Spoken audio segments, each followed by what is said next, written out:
Hey y'all, what's up? It's Friday, so I'm gonna keep it black, but I'm gonna keep it brief. So this week in One Nation Under God, indivisible with liberty and justice for all white people, we have the case of Julius Jones. Just one of many reasons you will not catch me standing for the pledge. If you are not aware, Julius Jones is a black man that was sentenced to death in 1999 for, wait for it, A, a crime he didn't commit, B, a crime he had a solid alibi for, C, a crime he didn't even meet the description for, and a judge sentenced him to the death penalty at just 19 years old. Innocent. Meanwhile, the judge in 18-year-old Kyle Rittenden's case is barring the use of the term victim to describe the two people this boy murdered and the additional person he shot when he deliberately and illegally brought his General George Custer looking ass across state lines with the weapon with the intent to protect and serve when nobody gave him the authority to do so. Julius Jones will be a part of a long line of black men wrongfully accused, helplessly inducted into the carceral system and then executed for it. George Finney Jr., Troy Anthony Davis, Purvis Payne, Eddie Lee Howard, Henry McCullum, Leon Brown, just to name a few of the countless numbers of men and women whose innocence have just yet to be proven. To this day, 52% of individuals on death row are black, when again, we only make up 13% of the population. And that's not the only way race plays a factor in these decisions.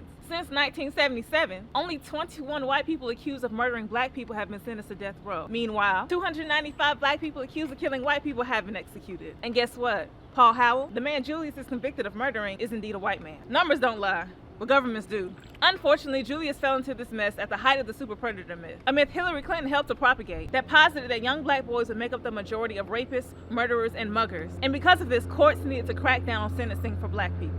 My Lord, my eyelash. And because of this, courts needed to crack down on sentencing to teach them a lesson. But first of all, this myth didn't even come from juvenile crime statistics, but a study of one group of black boys in Philly who were in poverty and therefore more likely to commit crimes, and one-off examples of black men committing extremely violent crimes. And you know, what really grinds my gears about it is not only has the carceral system been a vehicle for which to continue the physical enslavement of black people, but the entire system from policing to the chair, the executive and the legislative branches, the ruler to the tutor, it's all been used to perpetuate the myth that black people are more capable of enduring pain and therefore deserving of exponentially more punishment in order to feel the same extent of punishment as white people. Talk to them! Now back to the facts of Julius's case. The story is all too familiar. The policing system failed him. Of course it did! The descriptor said the suspect had 1 to 2 inches of hair. Julius had a close cut. His legal team failed him. Of course it did! The night of the murder in question, that man was sitting at home eating dinner with his family. But his lawyers did not even submit his alibi into evidence, nor did they call him or his family on the stand to testify. And guess what? The person who did fit the description for the murder, Mr. Christopher Jordan, sat in the courtroom with this man, claimed to be a getaway driver, had never met Julius a day in his life, and framed that man for a plea deal. And is documented to have committed to the crime at least 3 times. Well, you know, due to policies like